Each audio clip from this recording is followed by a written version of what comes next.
Hello,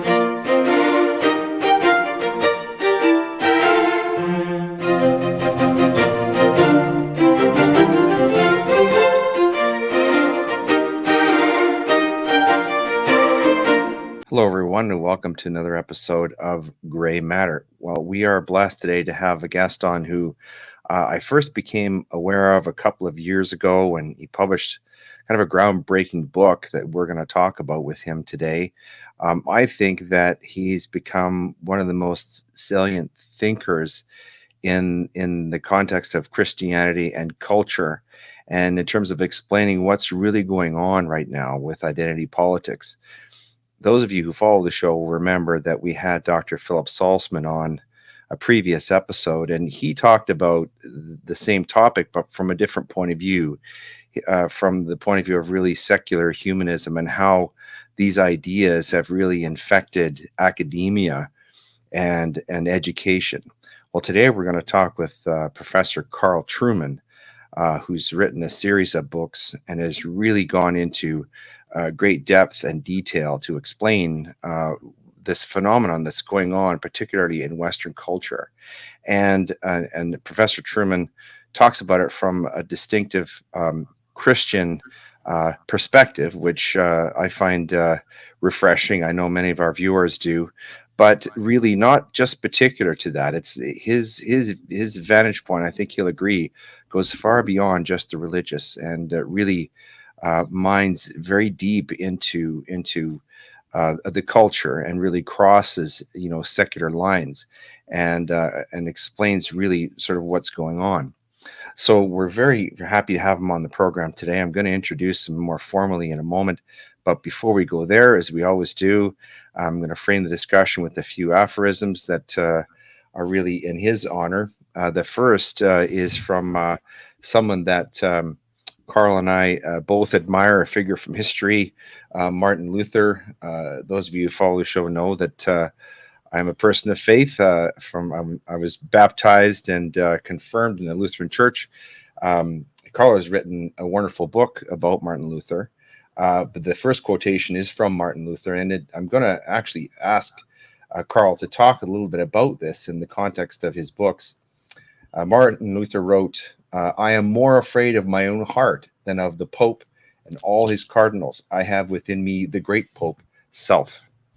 Of course, that depiction of self is a little bit different than the one that Carl's been writing about, and we want to maybe get him to explain that. Next quotation is also from another Lutheran scholar. I'm showing my bias here. And this is from Helmut Thielicke, who has written a number of wonderful books. One that I'd recommend to you is called The Waiting Father. But he wrote, "The gospel must be preached afresh and told in new ways to each generation, since every generation has its own unique questions. The gospel must constantly be forwarded to a new address because the recipient is repeatedly changing his place of address." And finally, from Reinhold Niebuhr, who wrote that ultimately evil is done not so much by evil people, but by good people who do not know themselves and who do not probe deeply. All right, so who do we have on the show today? Well, Professor Carl Trueman. He is a PhD from the University of Aberdeen. He's professor of biblical and religious studies at Grove City College in Grove City, Pennsylvania, which he tells us is somewhat in the vicinity of Pittsburgh. He has written more than a dozen books, including Histories and Fallacies, Problems Faced in the Writing of History, Luther on the Christian Life, The Creedal Imperative, and The Rise and Triumph of the Modern Self, Cultural Amnesia, Expressive Individualism, and the Road to Sexual Revolution. That was published, I believe, in 2020. He's got a more recent book, a follow-up book that we're going to talk about as well. Carl is a professor, as I said, of biblical and religious studies at Grove City College in Pennsylvania. He was born and raised in England, earned an MA in classics from the University of Cambridge, and a PhD in church history from the University of Aberdeen. He is an ordained minister in the Orthodox Presbyterian Church and has served as a pastor, but he indicates hasn't been an active pastor for many years. He has been described as the most brilliant historical analyst of culture in the Christian world today. In late 2020, Carl published what acclaimed cultural commentator Ryan Anderson calls one of the most important books of the past several decades. This is a magisterial work titled The Rise and Triumph of the Modern Self, Cultural Amnesia, Expressive Individualism, and the Road to Sexual Revolution. That's where we sort of want to start, is on this topic of the rise and triumph of the modern self. Welcome to the program, Carl. It's great to have you on Grey Matter. It's great to be on, Leighton. Thanks for inviting me. Yeah, I've heard you speak many times over the past couple of years, especially since you wrote this book in 2020, which really rose you to some public prominence and some controversy as well. Yeah. Maybe a place to start would be, talk a little bit about this book and the rise and the triumph of the modern self. I know it's hard to do. It's a book of about 400 pages. So obviously a great deal of research and work went into it. But maybe start with explaining why you felt the need to write the book on this particular topic. Sure. It's a good question. First of all, thanks very much for having me on the program. It's a delight to be here. Wonderful to hear your Canadian accent and also see you're a QC. Isn't it great to be part of a country where they don't choose their own head of state just at this particular point in time? The origins of the book, really, I was a pastor at the time. I was also an academic, and I think two interests sort of converged. As a historian, I'm always interested in why things happen the way they do at particular points in history. Everything that happens always has a backstory, and it's the backstory that's fascinating to the historian. And as a pastor, I was aware that a lot of people in my church were disturbed, confused by the apparent speed at which Western culture was changing on issues that, 50, 60 years ago would have been regarded as unquestionable, solid, static. Sexual morality, for example, and particularly the biological nature of sex, that men are men and women are women. And I became intrigued that these changes within our culture were happening so fast. And inevitably disturbing a lot of people. So what I wanted to do was find out why. And typically when you see dramatic changes like that happening so fast, it's because there are very deep-seated, long-standing, underlying causes and influences behind them. We see the surface, if you like, in society. We see the changes as they happen. We see the final domino fall.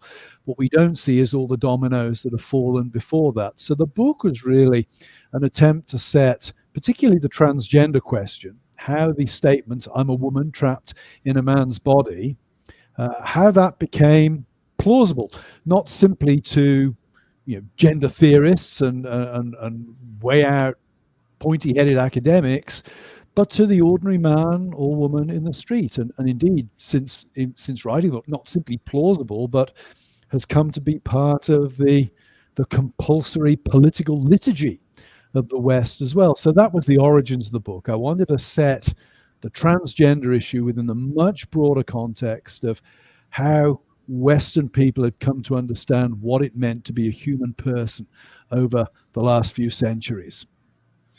This idea of the rapid onset of gender dysphoria among adolescents and teens is something that is increasingly of concern, especially to parents in the culture.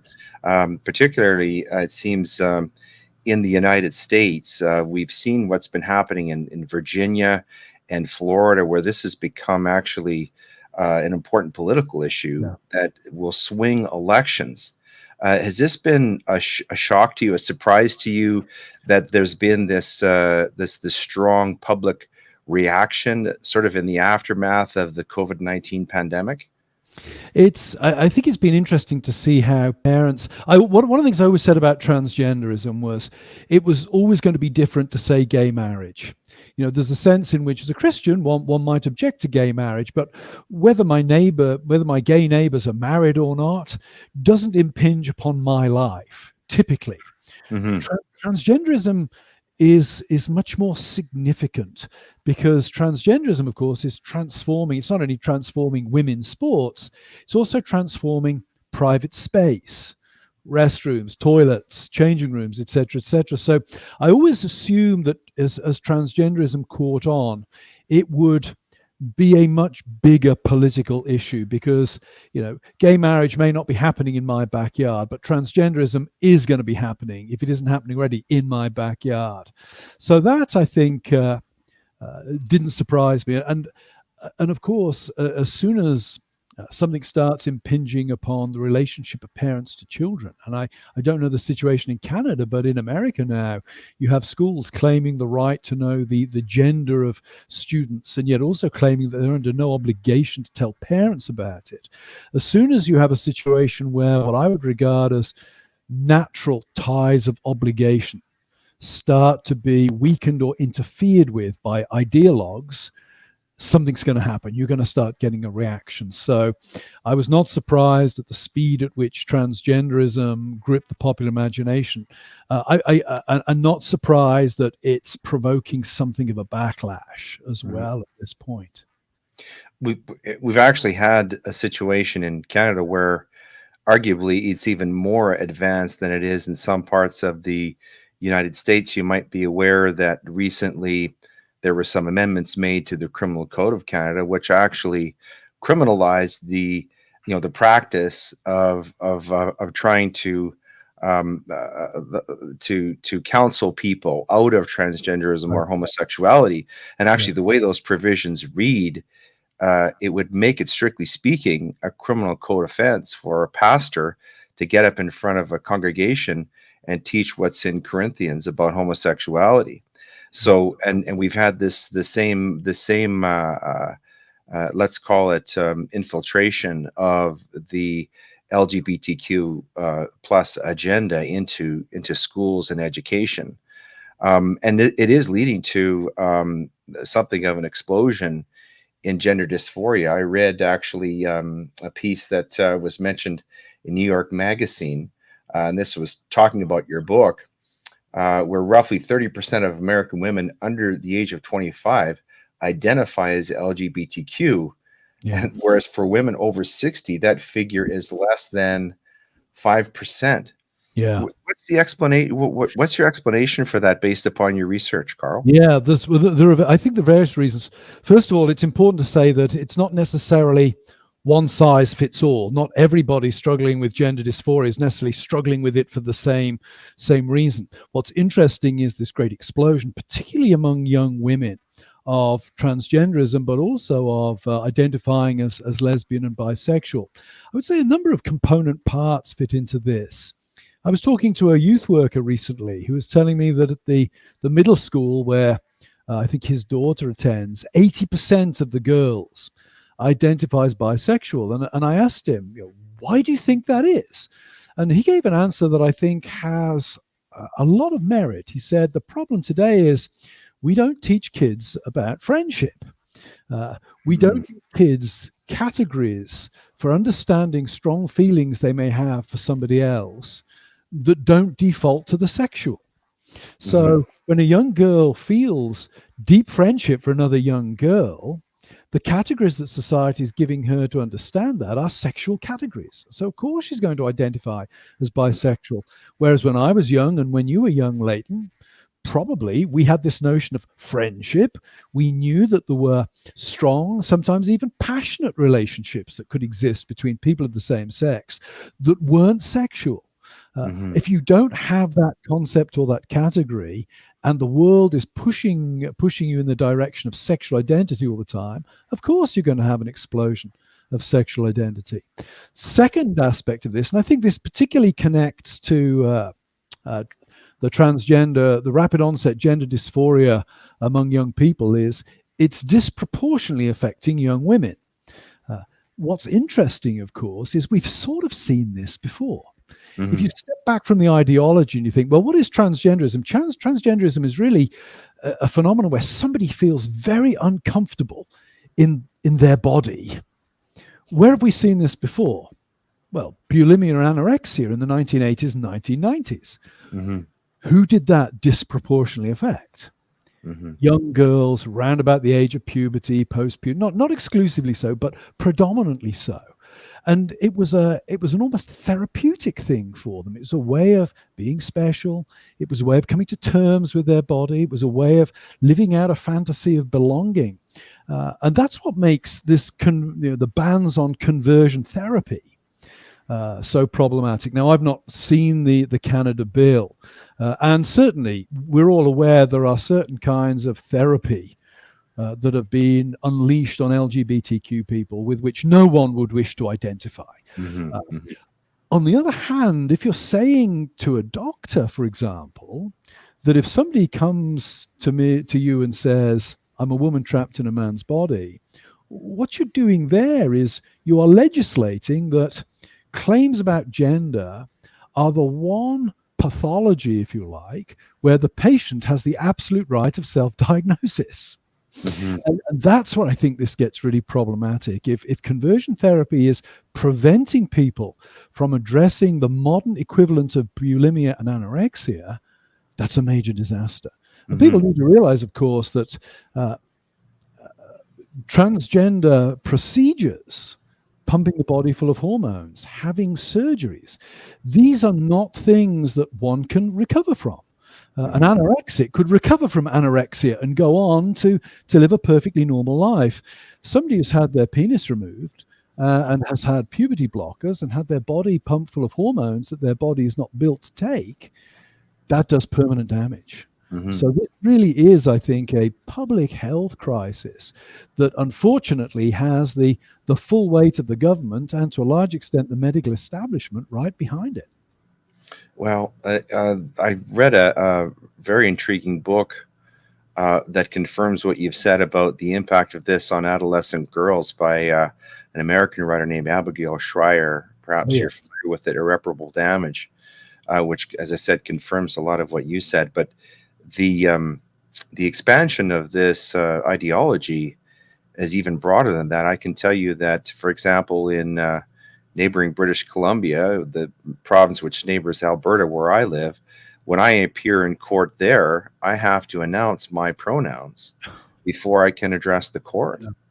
I'm wondering about your pronouns, actually, Leighton. Yeah, it's sort of, you look rather ambiguous. Yes, yeah, it's sort of like they're a wrestler. But bringing this into the context of Christianity and religion, though, Carl, and I want to be. We have to step carefully, and you do in the book. You are very respectful of people. I should say this in your writings. You're not casting aspersions. You're talking about things, in a clinical way, but also in a religious way. But it does seem to me, and I really want to get your take on this, that first of all, the idea of transgenderism is not new. It's fashionable, but it's not new. I can recall, for example, the story of the Emperor Nero, who killed his pregnant wife and then took a young boy and changed his name to the name of his former wife and then married that person. So that really there's a historical connection which predates Christianity there. And of course, so there's a serious question about, for me, whether this whole concept of transgenderism is a worship of the self, as opposed to the sort of Judeo-Christian ethic that I was raised with, that you clearly were. So bringing this back to, for example, Martin Luther in that opening quotation, when he talks about him being sort of his own great pope self, could you talk about that sort of distinguish the concept of self, that Christian self that Martin Luther was talking about, versus, let's say, the sort of worship of the individual, and I think, how do you put it, the overexpression of self in our modern culture? Could you sort of compare and contrast those ideas? Yeah, well, in many ways, the statement you took from Luther is presenting there and criticizing or implicitly disapproving of something that really is very akin to the modern notion of self that informs all of our intuitions. What Luther is pointing to there, of course, is the sort of the self-righteous, autonomous self. Well, Luther's problem is human beings are not righteous, nor are we autonomous. We are made dependent upon God.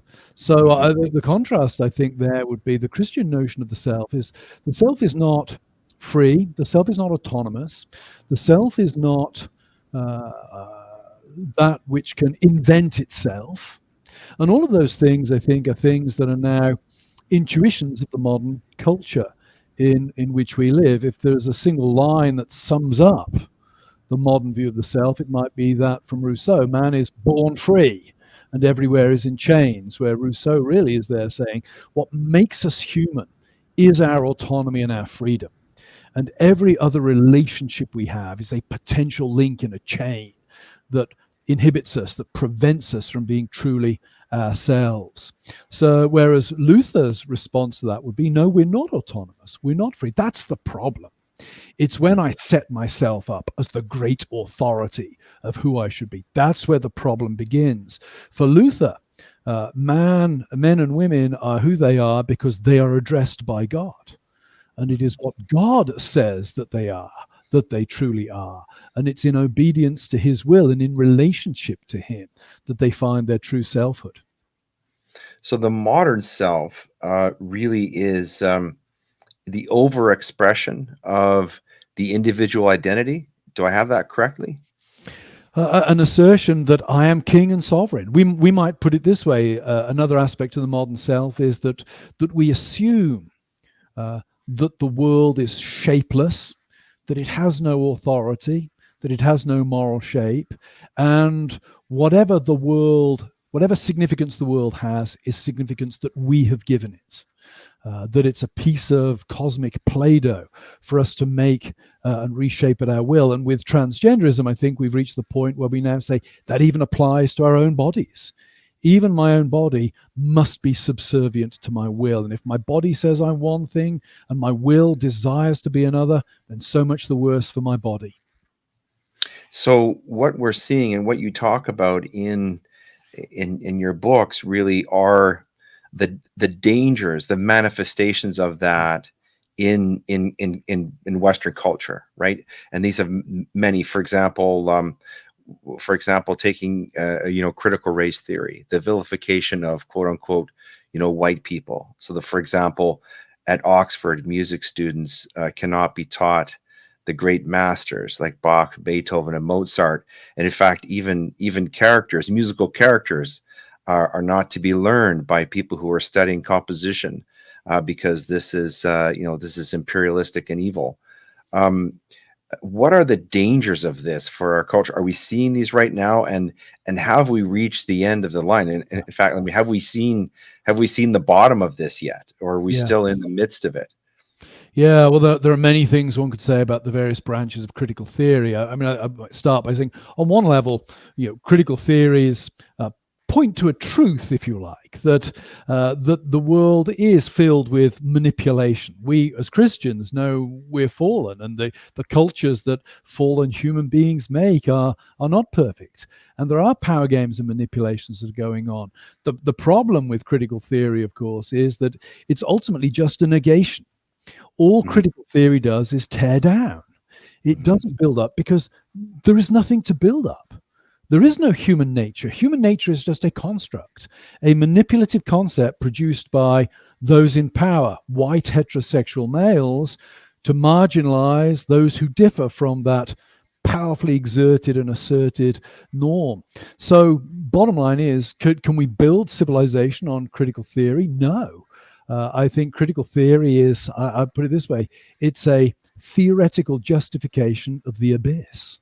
It tears down, and it has this, we saw this in the ambitions of Black Lives Matter before they revised their agenda. Well, people got hold of their agenda, their policy sheet, and they revised it. But looking for the positive vision, there is no positive vision. There's just this naive hope that if we tear everything down, somehow a just and equitable society will rise from the ruins. Well, nothing in history and nothing in human nature would give one any confidence that that will be the case. Right. And I guess what bothers me the most about it is the dishonoring of the past. I mean, I really see that, especially Western civilization, we're really standing on the shoulders of giants, Yeah, yeah, and we have so much more that we could achieve. We could do so much better, but in a moment when we could be doing that, we've never been more rich, more free, have better access to information, all of these things. And yet in this very moment when we could be achieving so much more, we're tearing everything down. That's sort of what you're talking about. The question is, why do you think this is happening, Carl? Why now? What is this phenomenon, and why has it taken such a grip over yeah. culture? Yeah, it's a very interesting. It's an obvious but a very interesting question. I think the short answer is societies and cultures have lost sight of the sacred and the transcendent. I'm not making there a particularly Christian point. There are plenty of societies in history that aren't Christian and yet have some concept of the transcendent, some concept of something greater themselves to which they are answerable. It's what Philip Reeve calls sacred order, that typically societies, stable societies, have organized themselves by referring to something beyond themselves, by referring to something sacred. We don't do that anymore. And that leaves us in the invidious position of having to justify society on the basis of society. I was on a podcast a couple of weeks ago with a couple of guys in the UK, the Trigonometry podcast, and they're very upfront, a couple of secular atheists. They're not people who believe at all, but they asked the question, can you build a coherent society on the basis of atheism? And my answer to that was, well, I wouldn't say no, because I don't have a big enough brain to imagine every hypothetical society out there. But I know for certain that if you have no concept of the sacred, you are setting yourself a much harder task than otherwise. And I think that's where we are now. And we see this, thinking of critical theory, intersectionality is now moving to the fore of critical theory, which dismantles the categories of the previous critical theorists. And you end up with an increasingly incoherent take on what is culture. And you also end up with your comment about erasing the past. You also end up setting the moral bar so high that we will not be judged kindly.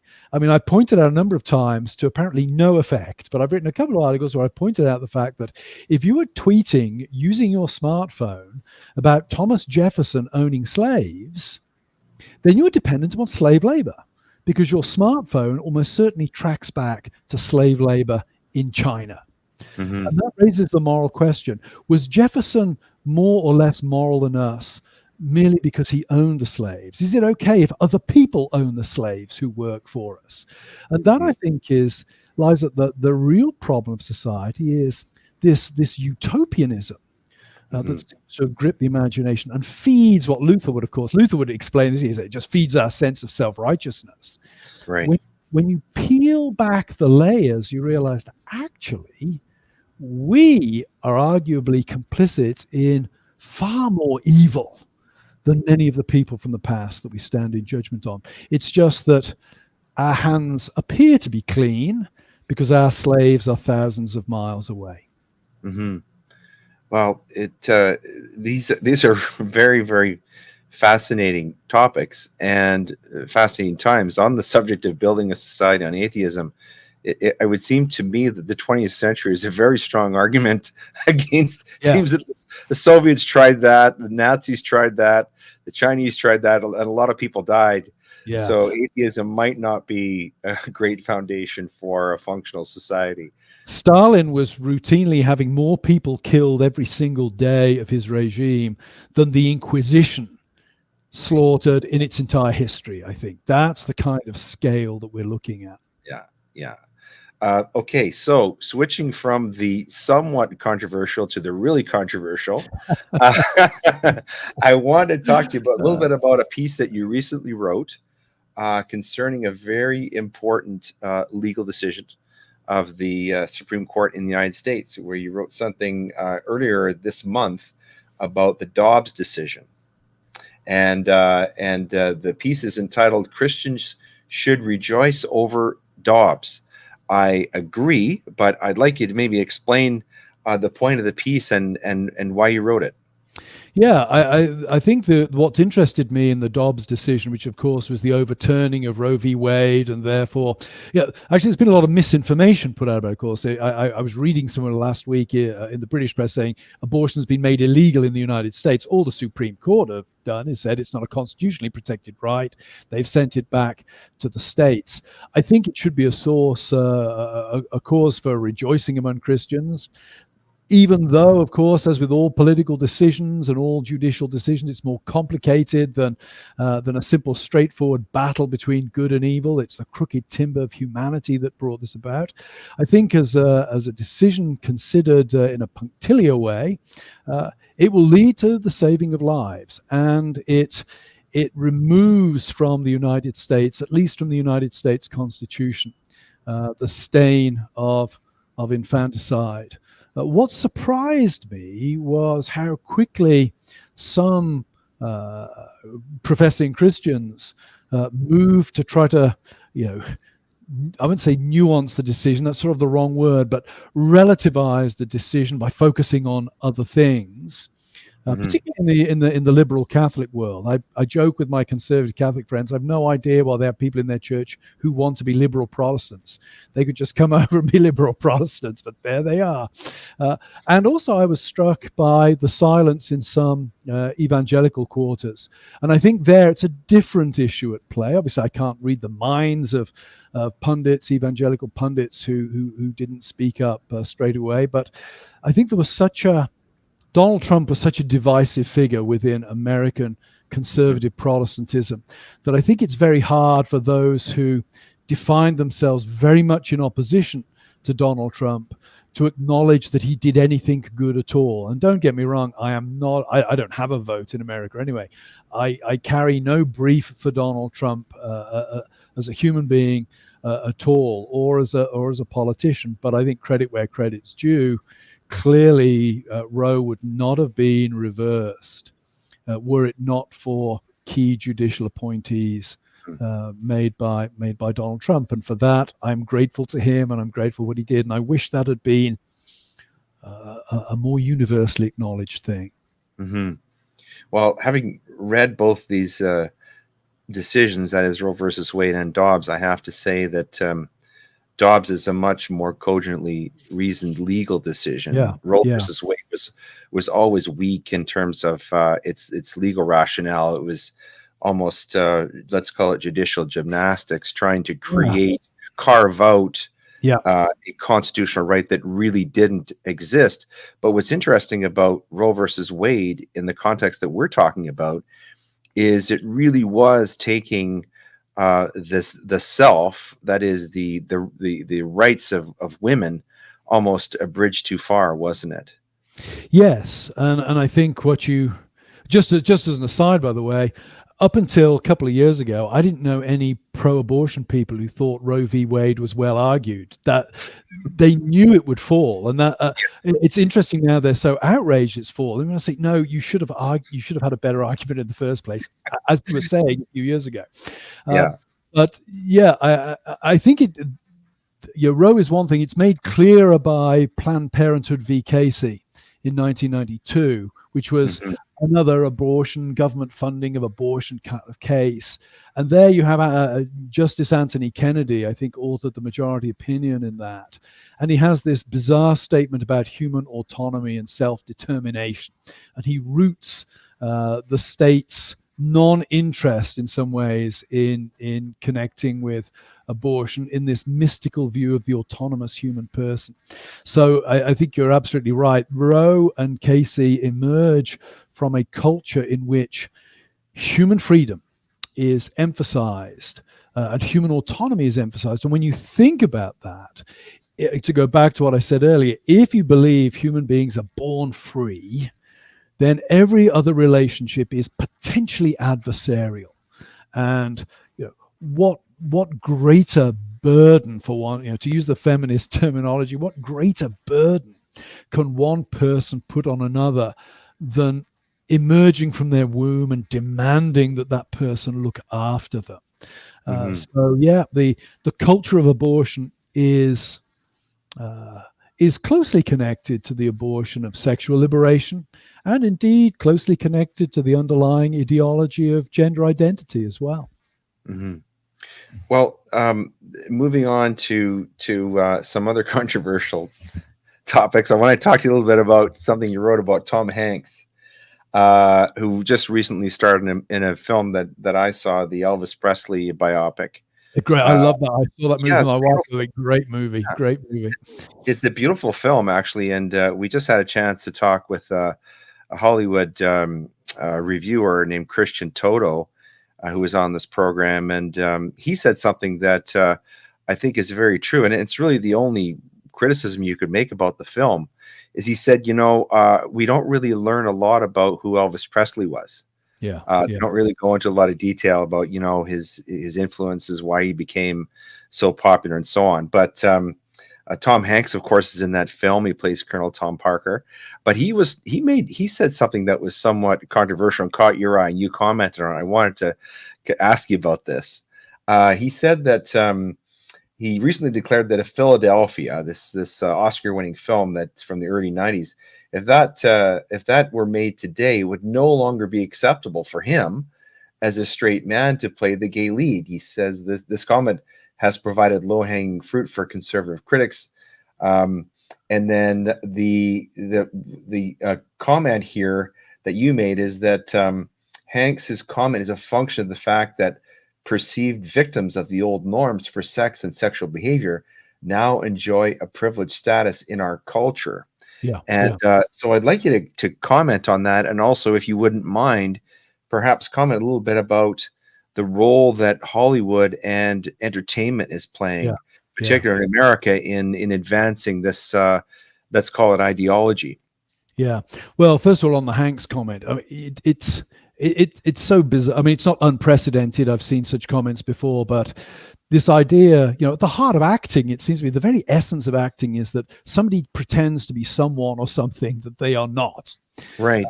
And if we're going to say, well, an actor can pretend to be this, that, or the other, but he cannot be that kind of person or that kind of thing, we have to ask why. What makes that kind of thing special?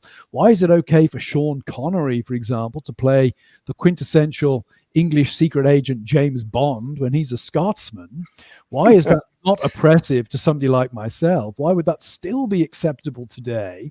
And yet it's not acceptable for a straight man to play a gay man. And the only reason there can be for that, I think, is the framework of politically correct virtue that now applies in our society, that it's somehow seen as condescending or demeaning or insulting for somebody who is not a marginal victim to play a marginal victim on stage or on screen. It's a ridiculous principle that simply can only operate if it's consonant with the spirit of the age. It really makes no sense. In terms of the role that Hollywood are playing, I mean, one of the things that I draw on in my book is, human beings, we're narrative creatures, and we're creatures of sentiment. And we all know that. If I look out of the window and I see a crime being committed in my street, and I need to Google, what do I do to help an old lady being beaten up by thugs? Leighton, you'd say to me, Trueman, you're a psychopath. That's not how normal people should be. I should feel something. We are sentimental creatures, and that's not an entirely bad thing. The key is that our sentiments need to be properly attuned. Sentiments are very manipulable by narrative, very manipulable by visual things, by the presentation of circumstances and situations on the screen. So I believe for a long time that the battle for gay marriage was not a battle lost in the realm of argument. It was a battle lost in the realm of what I would describe as aesthetics. Sitcoms, soap operas, movies where gay people were presented in a very positive fashion. Perhaps they have gay friends who are great people and they really like them. And of course, if you have an ounce of humanity, you're drawn towards nice, likable people. You want them to be happy. And I think Hollywood has proved expert in using aesthetics to shape the sentimental, emotive sort of reactions that we have to moral situations. There's a slight hint that it might be changing. I was sort of a little bit encouraged by the apparent failure of the Lightyear movie Oh, yes. at the cinema, and the amazing success, though I'm not a Tom Cruise fan, the amazing success of Top Gun 2 or whatever it is. And it seemed to me, and again, the Elvis movie I'd put in the same category. When I go to the movies, I want to go to be entertained. I don't want to go to be preached at. Right. And I think Hollywood is beginning to get very preachy. It used to shape our sentiments in subtle ways. It's becoming more overtly preachy now. And ironically, that's provoking something, I think, of a reaction, a backlash, and making Hollywood less effective at what it's trying to do. What's remarkable about that to me is that, take for example, what happened recently with the Disney disclosures, where some of their internal meetings, the contents of that were revealed, and there was some public outrage and protesting about this. And yet, in the aftermath of that, Disney proceeded undaunted with release of this Buzz Lightyear film. And so that they don't seem to care that this is impacting the bottom line.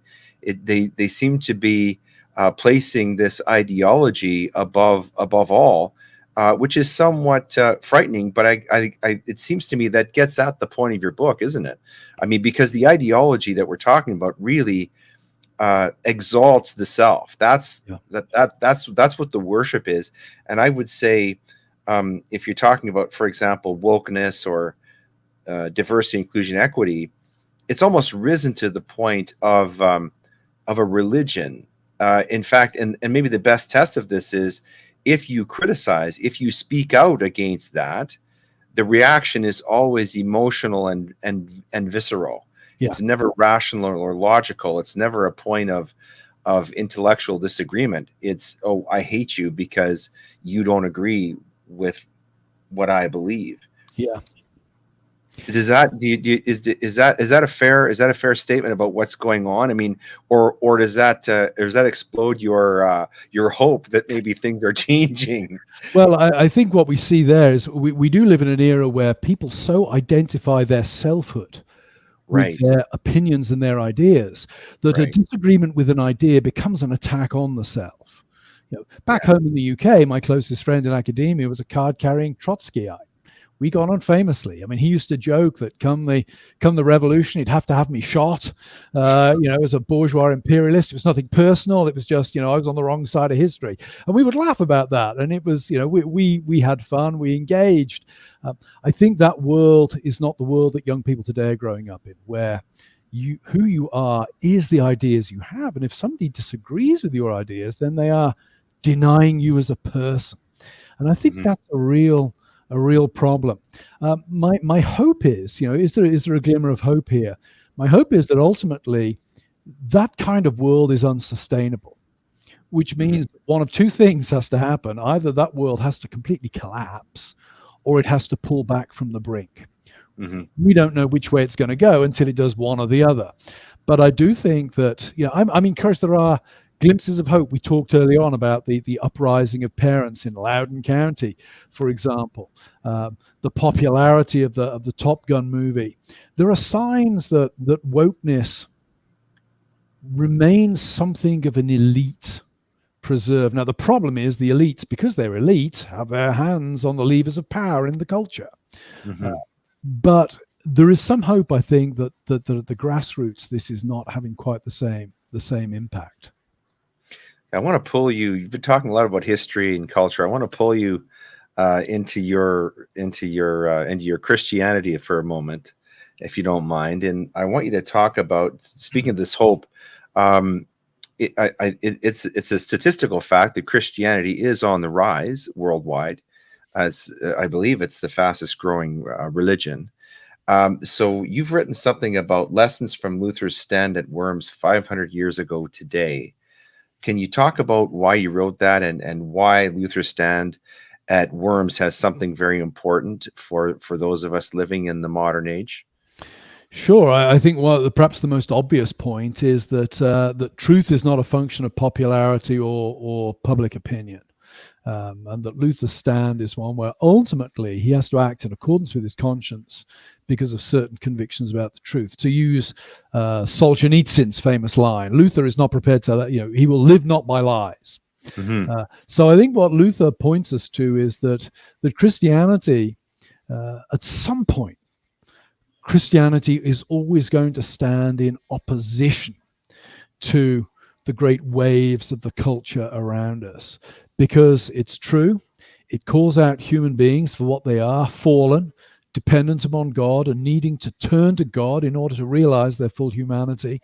And that's not something that the world is, that's not a particularly marketable thing in the world. So Luther's stand at Worms, I think, more than anything else, is emblematic of, well, at some point, the truth is the truth. And one has to stand on the truth regardless of the consequences. That Live Not by Lies is also the title of a great book I recently read by Rod Dreher. Oh, yeah. And so by way of segue to that, in terms of Luther's stand at Worms, you've also written a piece called 6 Ways Christians Can Respond to Our Strange New World. I believe this is something you very recently published only about a week ago. So what are these 6 ways that Christians can respond to this new world that you've been writing about?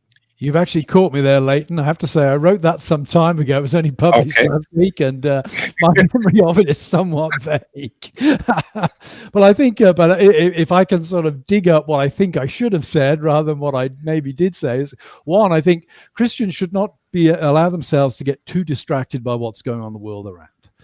Bottom line is, we know how the story ends. The church is going to win. Secondly, I think that Christians should not. Reassuring. That's very reassuring. Thank you for saying that.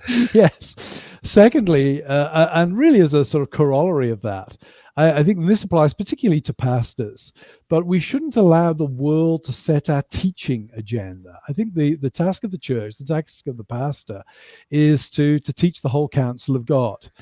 We can end up, if we're always trying to respond to the latest craziness in the culture, and engaging in a kind of whack-a-mole situation. I remember some years ago when I know gay marriage was legalized in Canada, or recognized in Canada some years before America, but around about 2015, when the Supreme Court was wrestling with the case of Obergefell v. Hodges, the one that gay marriage and protected by the Constitution. There was some in my Presbyterian circle saying, do we need to add to the Westminster Confession of Faith? Do we need to add a paragraph on gay marriage? And my answer to that was no, because what you have in the Westminster Confession is very positive teaching about what marriage is. And by implication, that rules out all of the counterfeits. So we don't need to be describing every kind of illicit union that wants to claim the name of marriage. We simply have to describe the true union, and by implication, everything else stands relative to that. So I think we need to avoid playing whack-a-mole. I think we also need to make a distinction, particularly when it comes to things like the LGBTQ movement. And I've tried to do this in my writings and in the lectures and discussions I've had. We need to make a distinction between the ideology, the ideology and the particular individuals caught up in this. We need to be ruthless in our intellectual opposition to the former. And we need to have the sensitivity of Christ when dealing with the latter. I have not in my time encountered many people who are truly happy, say, with struggling with the idea that they're a woman trapped in a man's body. It's not something the people that I've met glory in or enjoy. It's something that is a burden to them. And I think when we're dealing with real human beings in this strange new world, we need not to lose sight of our common humanity. We need to be compassionate and caring. And that connects to the another point, and that is the church needs to model community. Go back to the transgender craze among young teenage girls. One of the points Abigail Schreier makes in her book is it's a function of wanting to belong, of wanting to be part of a group. And that points to a deeper truth, and that is that we think of ourselves as autonomous and free, but we're actually creatures who need to belong. We need other people to recognize us as creatures of value and people of value. And that points to the importance of community in understanding who we are. And I think it behooves the church to be a strong community. Because if we're not a strong community, then the Christian identity will not be a strong one. And that craving for belonging, that craving to know who we are, people will go elsewhere to find that fulfilled. And so I think, we need solid teaching. We need God-honoring worship, but we also need loving and strong community. So if we do those things, that will explain in part why you say, we know how the story ends, that the church is going to win. Your last comment there reminded me of something that I read in a book by Douglas Murray called The Madness of Crowds, where it's his view that the seeds of destruction are built into this intersectionality. And he has this metaphor in the book of this train that comes through the station and goes off the rails. And I really see that as an opportunity for the church, the Christian church, to come in and be a source of light and hope for people who are really, as you say, they're suffering and they're despairing. They're looking for answers, they're looking for meaning, which of course, someone like Viktor Frankl said, after food and water, that's the number one sustenance that human beings need. So I'm like you, I really have a lot of empathy for people who are suffering through gender dysphoria. But what I object to, and what it sounds like, you're of the same view, there's a point at which that ideology is imposed, and it requires my adoption of it as part of my own personal philosophy or indeed theology. And it's at that point where I'm conscientiously objecting. I'm saying, yes, I care about you. I care about what happens to you, but not to the point where I'm going to adopt and accept your way of thinking, your way of living. But does that make sense to you, or is that going past what you're saying? No, I think that absolutely makes sense. We're living at a time where it's not enough to tolerate those who differ; they have to be affirmed. I don't know if you followed the recent kerfuffle in the United Kingdom over comments by the pop star Macy Gray. Yes, I did. Yes. I know that she's sort of done public repentance, but initially she'd essentially said, and she was more concessive than I would be. She was saying, I'll even use if you're transgender, I'll even use your pronouns, but I'm not going to consider you to be a true woman. I'm not, and not even that was considered to be acceptable. So you're thinking, this woman is going to do everything outwardly that these people demand. But in her mind, she's dissenting on one point. Unfortunately, she's expressed that publicly, and now they're coming after her mind. And that, I agree with you. I think the problem is it's not a question of live and let live. It's a question of my way or the highway, the way this has been played out. And taking Macy Gray, that's a great example, because sadly, she had to give this really cringeworthy apology that she didn't seem to mean or be very sincere about, and so this gets back to the comment that you said earlier: live not by lies. So we're put into this situation where we must lie. I mean, fundamentally, it is a lie at bottom, and so when we do that, we're really making this problem of spiritual alienation worse, aren't we? Yeah, I mean, it's a sort of performative repentance that it doesn't mean anything beyond it reasserts the power of the people who really control our society.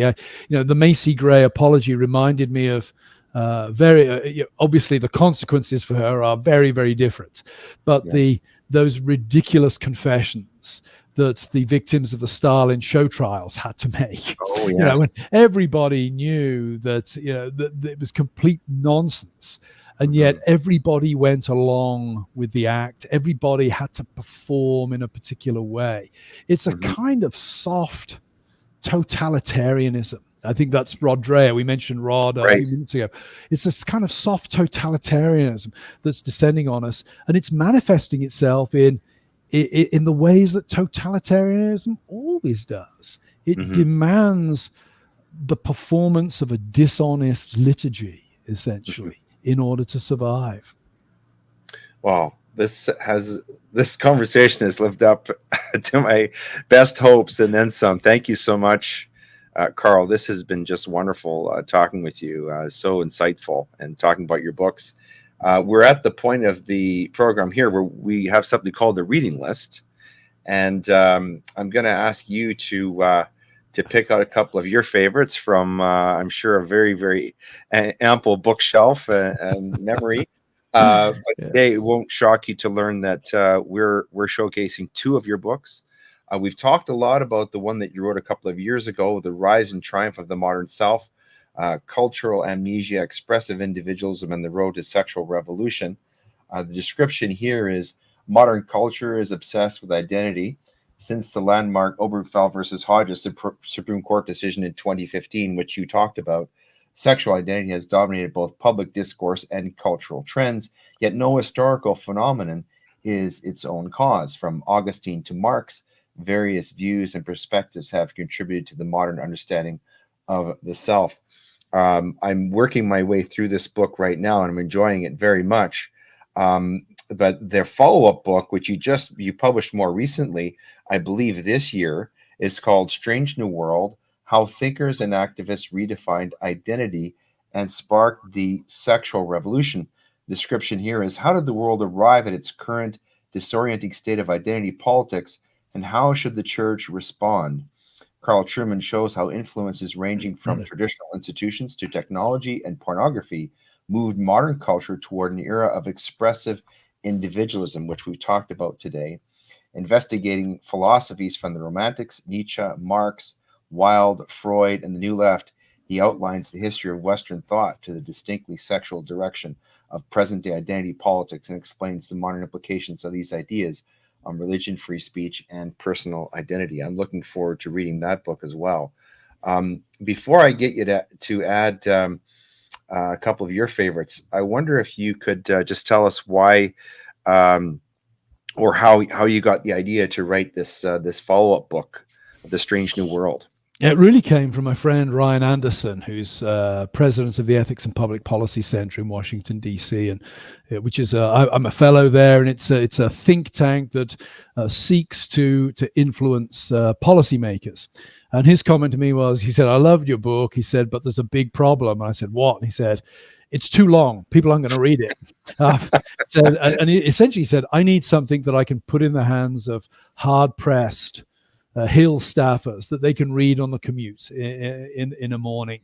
And so the short book really was driven by that, though I'm very gratified. It seems to have been picked up by a lot of pastors who were looking for something accessible to do a Sunday school from. So I think it's sort of it's struck out. And interesting enough, I've just recently I've not only had correspondence from some Jewish people who've been using the books, but I've started to get correspondence from some imams and Muslims who are now using the book as well. So it seems to have hit a note across the spectrum. So I'm very gratified by its success, and delighted to think that it seems to be helping people. That book's too long comment reminds me of a scene from Amadeus where the emperor says to Mozart, "There are too many notes." Do you remember that? That's right, yes. Yeah, I'd forgotten that. That's a great scene and a great movie. Yeah. So what are some of your favorites, I mean, that you would recommend along the lines of not necessarily what we're talking about today, but books that you think you would recommend to people to read, just to give them some sense of hope and understanding of some of the things you've been writing about? Yeah, the books on hope are a little short on the ground at the moment, a bit thin on the ground at the moment. But I think, I do think being informed is important. You mentioned Abigail Schreier, Irreversible Damage. I would also add there's a new book, and she would be a wonderful guest actually on your program. Abigail Favale's book, The Genesis of Gender, is an extremely I haven't good. heard about that one yet. Thank you. It's published by she's a Catholic writer. It's published by Ignatius Press. So I would definitely think about those. And of course, you mentioned Douglas Murray. I think Madness of Crowds is an extremely useful book. In terms of positive construction, Rosaria Butterfield's The Gospel Comes with a House Key For those who don't know about Rosario Butterfield, she was professor of queer theory at Syracuse University in New York State and was converted to Christianity. She's now the exclusive psalm-singing wife of a Reformed Presbyterian pastor. She wrote her testimony, a beautiful autobiography, Confessions of an Unlikely Convert. But she followed that up with a book on The Gospel Comes with the House Key, which is a beautiful, I would say, hymn to the value of hospitality in the Christian world. And then finally, I would add, I'm a big fan of the writings of the conservative philosopher Roger Scruton. Oh, yes. Yes. If you want there's perhaps my favorite book by Scruton has the slightly facetious title of "I Drink, Therefore I Am." Yes. Oh, wow. Yeah. It's a philosopher's guide to wine. A lot about wines in that one. Yeah. The first half is just Scruton showing off how much he knows about wine. But the second half is this, again, a sort of a beautiful hymn to the power of, particularly of wine, but one might say of table fellowship, of eating and drinking together, to human friendship. And if there's any hope today, I think the hope we have in the short term is not at the national level. I think the national situation in Canada and America is lost. But we can still find beauty and friendship in our local communities. And that's where I think Scruton's emphasis upon home, on place, upon sitting around the dinner table and sharing a meal and a glass of wine together is so beautiful. So I would commend that as well. Yeah, I think he calls it oikophilia. Yeah, his books are beautiful, wonderful prose writer, as are you. And thank you so much for being here. It's been a wonderful conversation, educational, and frankly, somewhat inspirational. Thanks for having me on. I hope that everyone will get out and read your books. And I hope you'll also consider coming back again. Absolutely. After you write your next book. Yeah, I'd be very happy to. It's going to be on critical theory. So if you want to talk about critical theory, I'd be happy to come on. Brilliant. Well, I'm going to have a quotation from the late Roger Scruton then next time for you. Excellent. Thanks very much for being with us, Carl. It's been an absolute pleasure having you on Gray Matter today. Great. Thanks for having me.